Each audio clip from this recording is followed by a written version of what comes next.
Hi friends, ఈరోజు మనం మరొక చక్కటి కథ తెలుసుకుందాం.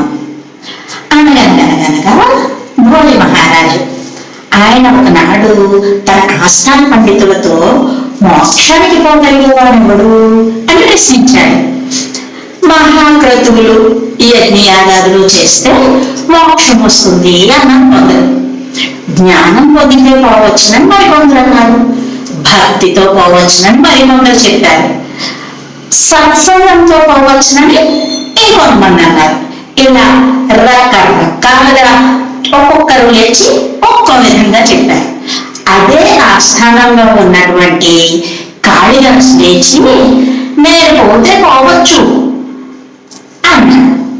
ఆ మాట తక్కిన వారికి చాలా కోపం తెప్పించింది. మాకు ఏంటేంటి, ఈ కాళిదాసు ఉన్నదేంటి, అతను ఒక్కడే మోక్షానికి పోతానంటాడేంటి, ఇతనేనా మోక్షానికి పోయేవాడు అంటూ ఆక్షేపణలు మొదలయ్యాయి. భోజుడు కాళిదాసు చేసి ప్రశ్నార్థకంగా చూశాడు. కాళిదాసు లేచి, మహాప్రభు, నేను అనే అహంకారం పోతే ఎవరైనా మోక్షానికి పోవచ్చు అని నా ఉద్దేశం, నేను అలా ఆ ఉద్దేశంతో అన్నాను అని చెప్పి వివరించాడు. అంతే.